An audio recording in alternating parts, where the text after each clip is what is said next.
I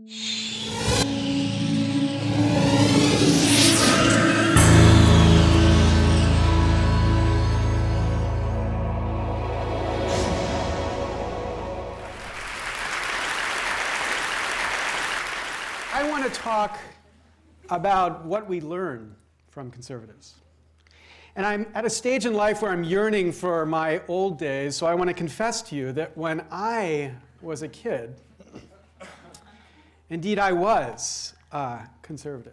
I was a young Republican, a teenage Republican, a leader in the teenage Republicans. Indeed, I was the youngest member of any delegation in the 1980 convention that elected Ronald Reagan to be the Republican nominee for president. Now, I know what you're thinking. You're thinking that's not what the internets say. You're thinking Wikipedia doesn't say this fact. And indeed, this is just one of the examples of the junk that flows across the tubes in these internets here. Wikipedia reports that this guy, this former congressman from Erie, Pennsylvania, was at the age of 20 one of the youngest people at the Republican National Convention, but it's just not true. Indeed, it drives me so nuts. Let me just change this little fact.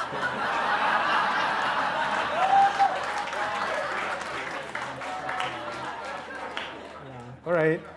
Okay, so perfect. Perfect. Yeah, got it. Right. Speaker Lawrence Lessig. Right. Okay. Right. Finally, truth will be brought here. Okay, see, right? It's done. It's almost done. Here we go. Youngest Republican. Okay, we're finished. That's it. Please save this. Great. Here we go. And Wikipedia is fixed, finally. Okay, but no, this is really besides the point. But the thing I want you to think about when we think about conservatives, not so much this issue of the 1980 convention, the thing to think about is this. They go to church.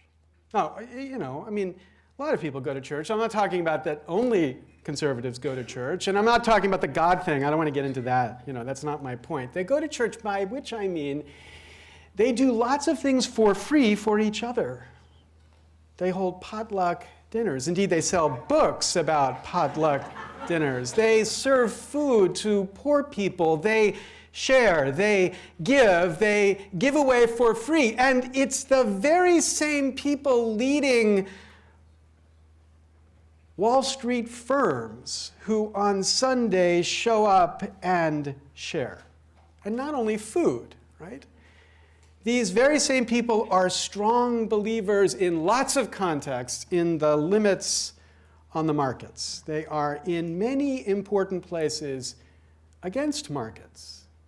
Indeed, they, like all of us, celebrate this kind of relationship, but they're very keen that we don't let money drop into that relationship, else it turns into something like this. They want to regulate us, those conservatives, to stop us from allowing the market to spread in those places because they understand there are places for the market and places where the market should not exist, where we should be free to enjoy the fellowship of others. They recognize both of these things have to live together.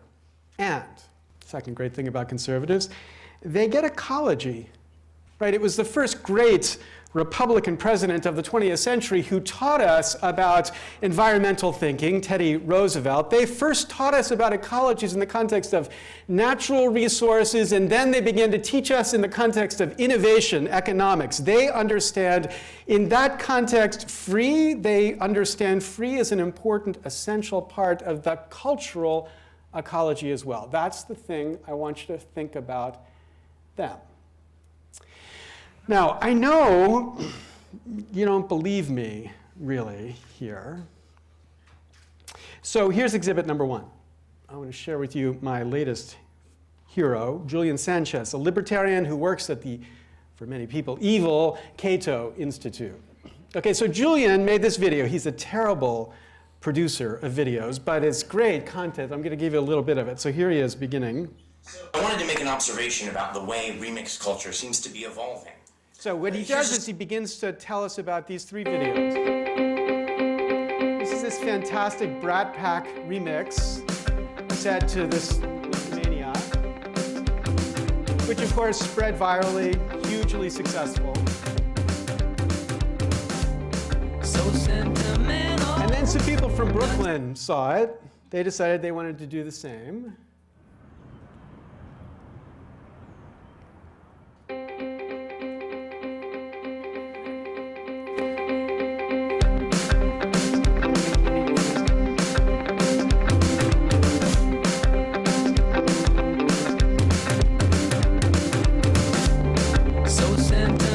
And then, of course, people from San Francisco saw it, and San Francisco's thought they had to do the same as well.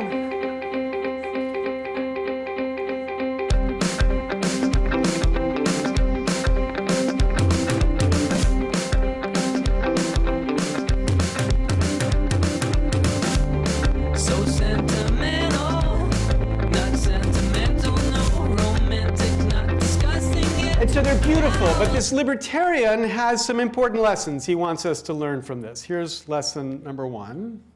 There's obviously also something really deeply great about this.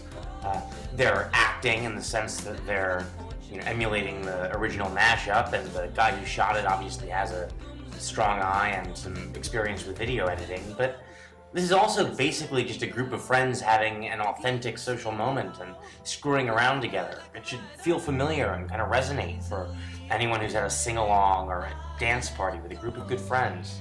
Or, So that's importantly different from the earlier videos we looked at, because here, remix isn't just about an individual doing something alone in his basement. It becomes an act of social creativity. And it's not just that it yields a different kind of product at the end, it's that potentially it changes the way we relate to each other.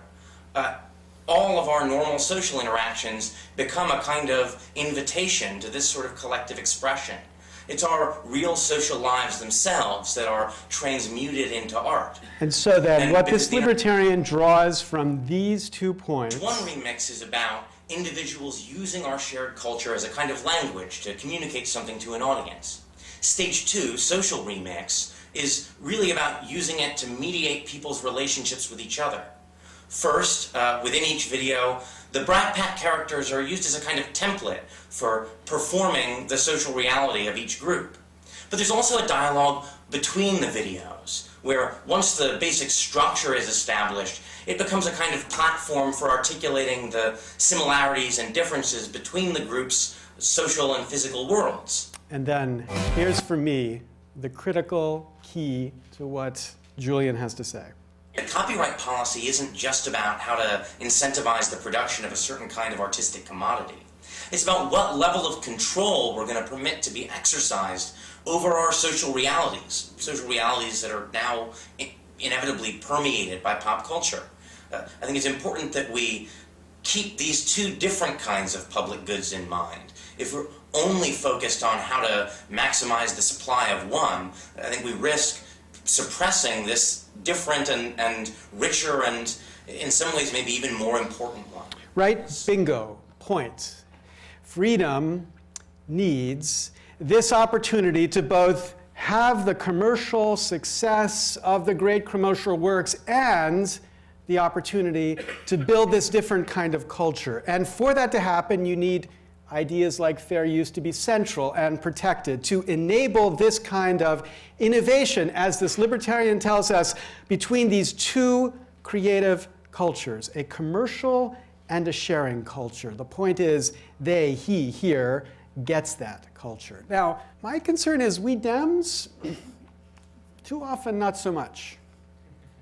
Right? Think, for example, about this great company.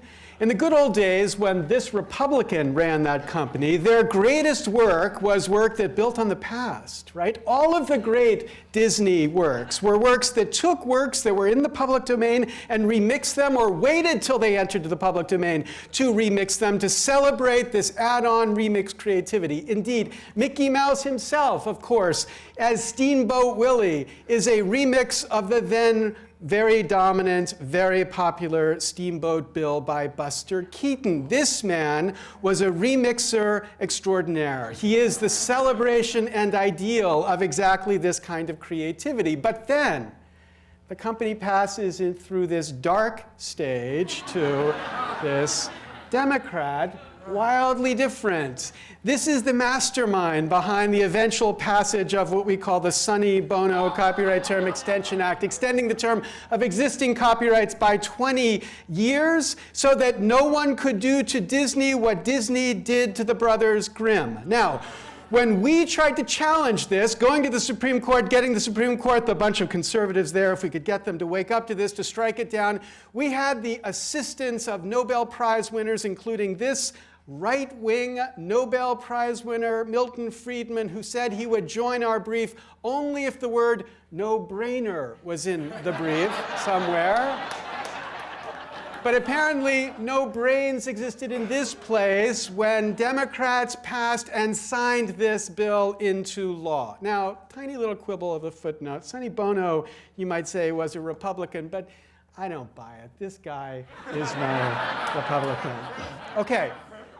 Our second example, think about this cultural hero icon on the left, creator of this character. Look at the site that he built, Star Wars Mashup, inviting people to come and use their creative energy to produce a new generation of attention towards this extraordinarily important cultural icon. Read the license. The license for these remixers assigns all of the rights to the remix back to Lucas. The mashup is owned by Lucas. Indeed, anything you add to the mashup, music you might add, Lucas has a worldwide perpetual right to exploit that for free. There is no creator here to be recognized. The creator doesn't have any rights. The creator is a sharecropper in this story. And we should remember who employed the sharecroppers? The Democrats, right? So the point is, the Republicans here recognize that there's a certain need of ownership, a respect for ownership, the respect we should give to the creator, the remixer, the owner, the property owner, the copyright owner of this extraordinarily powerful stuff, and not a generation of sharecroppers. Now, I think there are lessons we should learn here. Lessons about openness. Our lives are sharing activities, at least in part, even for the head of Goldman Sachs, at least in part. And for that sharing activity to happen, we have to have well-protected spaces of fair use. That's number one. Number two, this ecology of sharing needs freedom within which to create. Freedom, which means without permission from anyone, the ability to create. And number three, we need to respect the creator of these remixes through rights that are directly tied to them. Now, this explains the right-wing nonprofit Creative Commons. Actually, it's not a right-wing nonprofit, but of course, let me just tie it here. The Creative Commons, which is offering authors this simple way to mark their content with the freedoms they intended to carry.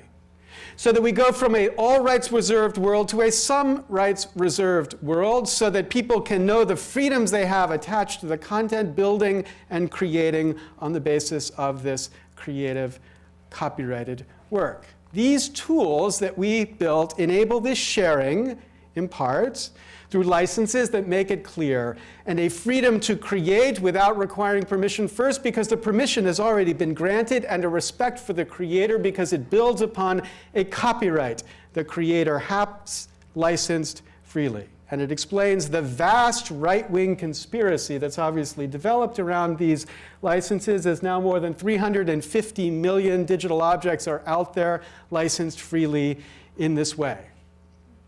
Now, that picture of an ecology of creativity, the picture of an ecology of balanced creativity, is that the ecology of creativity we have right now? Well, as you all know, not many of us believe we do. I tripped on the reality of this ecology of creativity just last week. I created a video which was based on a Wireside chat that I had given, and I uploaded it to YouTube.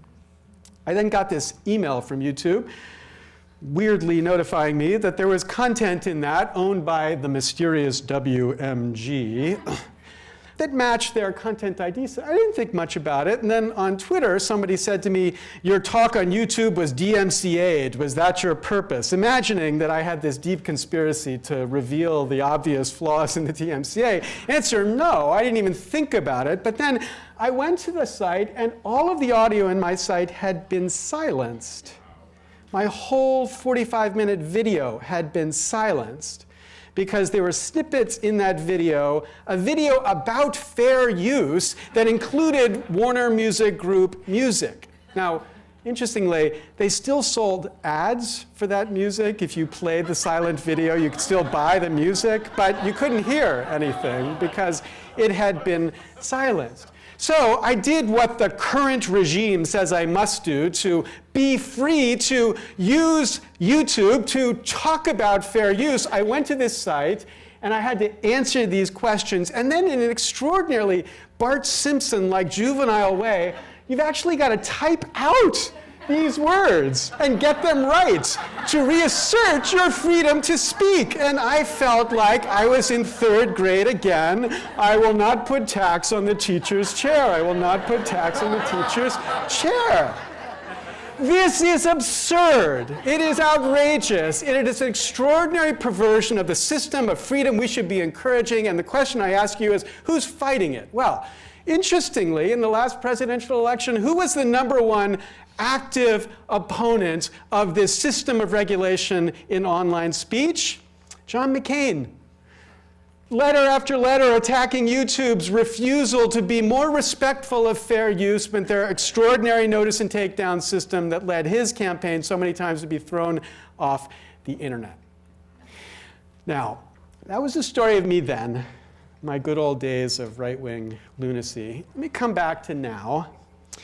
Now when I'm a lib, a leftist, I'm certainly left-handed, so at least a lefty, and I wonder, can we on the left expect to build this ecology of freedom now in a world where we know the extraordinary powerful influences against it, where even icons of the left like this entertain and push bills that would effectively ban the requirement of open access for government-funded research?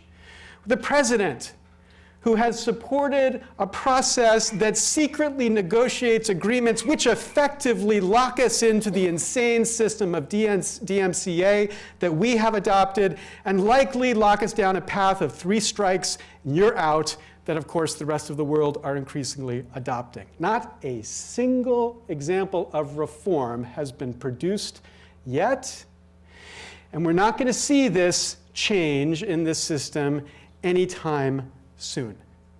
So here's the lessons of openness that I think we need to learn. Openness is a commitment to a certain set of values. We need to speak of those values. The value of freedom.